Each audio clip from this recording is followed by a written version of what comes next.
Jeux vidéo, l'industrie culturelle du 21e siècle, point d'interrogation. Pour ne pas dire que le point d'interrogation a été retiré. Pierre-Jean Bengozi, bonjour. Bonjour Jean-Philippe Denis. Professeur à l'École Polytechnique. Pierre-Jean Bengozi, enfin, on a une somme sur l'industrie du jeu vidéo qui permet de tordre le cou des débats qui n'ont pas lieu d'être. Voilà. Est-ce que c'est une industrie culturelle? Oui.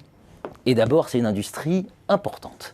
Voilà, un petit panorama. C'est une industrie importante qui est paradoxalement, mais vous l'avez dit, qui est mal connue. Il n'y avait pas d'ouvrage de synthèse et qui est mal connue à la fois parce qu'elle n'est pas reconnue socialement, ou en tout cas elle n'est pas reconnue en tant que culture légitime. Elle est importante. Aujourd'hui, on a à peu près 70% de la population qui joue. On avait l'habitude de voir dans les joueurs plutôt des adolescents boutonneux, des geeks enfermés dans leur chambre. En fait, on a à peu près autant d'hommes que de femmes qui jouent, une moyenne d'âge qui doit être autour de 34-35 ans. Donc tout le monde joue, de plus en plus. Alors bien entendu, les jeunes vont jouer plus souvent que les adultes ou que personnes plus âgées, mais globalement, tout le monde joue. On a dans le monde entier à peu près 1,3 milliard de joueurs. Considérable. Et on a une industrie culturelle aujourd'hui qui dépasse en poids l'industrie du livre. C'est simplement pour situer à peu près l'enjeu, même si elle est complètement sous le radar en termes de discussion. Alors on en parle parce que ça fait du chiffre d'affaires, ça fait de la masse, mais globalement, elle ne fait pas l'objet d'analyses plus particulières, ni même de politique publique affirmée. Quelques concepts extrêmement importants. Économie de prototype, d'abord. C'est une économie de prototype.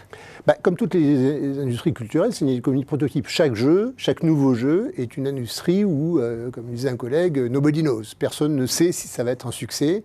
Chaque jeu est particulier dans sa créativité, dans son ambiance, dans sa jouabilité.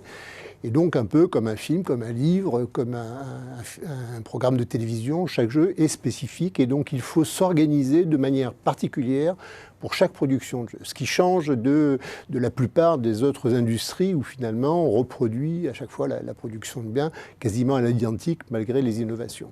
Bien sûr, largement une économie de coût fixe. C'est une économie de coût fixe, c'est une économie où finalement la plupart des investissements sont faits au départ dans la technologie, dans la création, le scénario, l'élaboration du jeu. Et puis une fois que le jeu est élaboré, sa duplication, soit sous forme de CD, soit sous forme de téléchargement, elle coûte à peine quelques centimes ou quelques dizaines de centimes dans le meilleur des cas. Donc c'est une économie particulière où on ne gagne pas d'argent avec une forme de rentabilité sur chaque produit vendu, mais où on gagne de l'argent par la masse des ventes qu'on arrive à faire. Et donc une économie de star system. Voilà, c'est une économie de star system parce qu'une fois que vous avez investi au départ, plus on va vendre, plus le chiffre d'affaires croîtra de manière absolument exponentielle, sans avoir à supporter à chaque nouvelle vente un coût de fabrication particulier ou un coût de commercialisation particulier. Passionnant dans l'ouvrage, la transformation entre un modèle qu'on pourrait qualifier de traditionnel et le développement de nouveaux modèles économiques intégrant, donc sous le poids du numérique, notamment des transformations, intégrant de nouvelles formes de monétisation, etc. etc.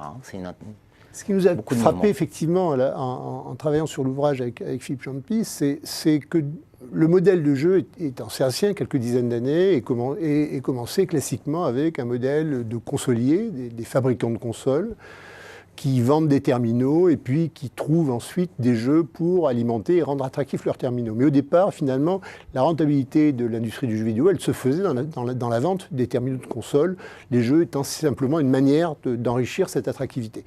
Progressivement et même assez rapidement, la bascule s'est faite, c'est-à-dire qu'aujourd'hui, on est presque dans une situation où on vendrait quasiment après coûtant les consoles parce que la majeure partie de la valeur ajoutée se fait sur la vente des jeux.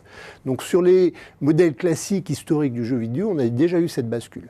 La deuxième bascule qu'on a, c'est l'émergence de nouvelles formes de jeux. Alors ça s'est déjà arrivé avec les PC, ça a été ensuite renforcé avec les smartphones, les téléphones, où finalement on a aujourd'hui des jeux qui sont très peu coûteux en proportion à développer par rapport aux jeux sur console, ce qu'on appelle les blockbusters, les jeux AAA, comme on dit parfois.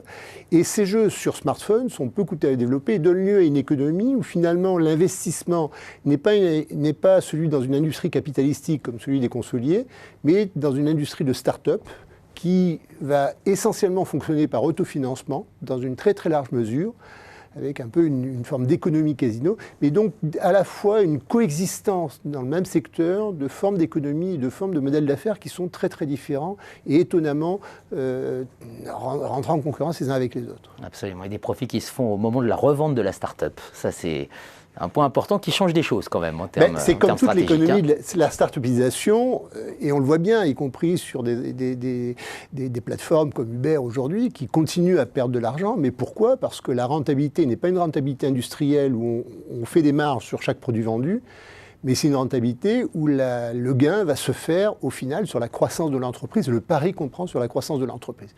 Donc j'investis au départ en me disant dans 5 ans, dans 10 ans, quand je revends mes parts, je vais récupérer une partie des gains attendus. Un ouvrage d'une extrême richesse qu'il faut absolument lire.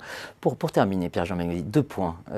Des transformations sociétales, notamment le fait que ça renvoie à des enjeux de politique publique, d'organisation de districts. Vous évoquez beaucoup le cas de Montréal comme ville quasi exemplaire justement dans cette architecture. Vous évoquez aussi la question de l'Afrique, voilà, une bascule vers l'Afrique avec beaucoup d'interrogations. Puis de l'autre côté, des transformations technologiques qui finalement nous révèlent beaucoup sur nos sociétés. C'est ça qui est intéressant, au-delà de l'aspect économique, c'est que dès qu'on tire la pelote, un peu tout vient. Tout vient sur la globalisation. On a une industrie qui est absolument multipolaire. On parlait de l'Afrique, mais aujourd'hui, les plus grandes industries du jeu vidéo, les plus grands volumes de joueurs sont en Chine. Hein. L'entreprise la plus forte en matière de jeux vidéo, près de 13 milliards d'euros de chiffre d'affaires, c'est Tencent. C'est pas les Sony, Nintendo ou autres. Ça, c'est le premier élément. Donc une forme de multipolaire où chaque aire géographique développe finalement sa propre économie de jeu. C'est les pratiques individuelles.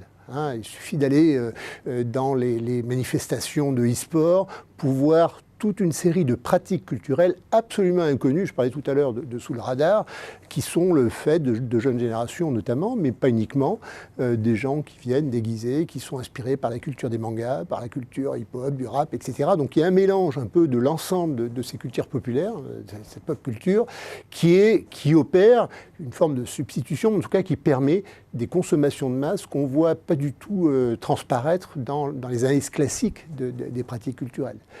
Et puis, les autres éléments, c'est les questions d'usage. Hein. Quand j'évoquais aujourd'hui les jeunes qui passent 1h40 sur les jeux. Donc, c'est des formes de concurrence entre le jeu vidéo versus d'autres formes de loisirs, avec des questions sur la violence, etc. Alors, par rapport à ça, l'État est non pas dépourvu, mais en tout cas a du mal à repenser son logiciel de politique publique, parce qu'il s'agit à la fois d'aider des entreprises technologiques, et pas simplement des entreprises de création.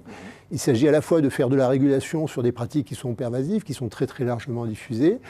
Et puis il s'agit d'accompagner le développement d'un secteur en favorisant les synergies qui peuvent exister entre les entreprises de création, les entreprises techniques, etc. D'où le rôle des clusters et le fait que cette industrie se développe autour d'aires géographiques et de zones géographiques bien définies, comme celle de Montréal en particulier.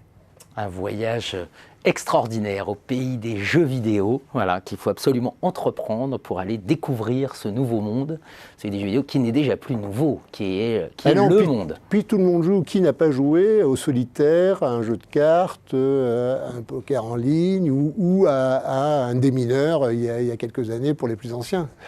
Merci Pierre-Jean Bengozzi. Merci. Question de culture, jeux vidéo, l'industrie culturelle du XXIe siècle, c'est aux presses de Sciences Po. Merci.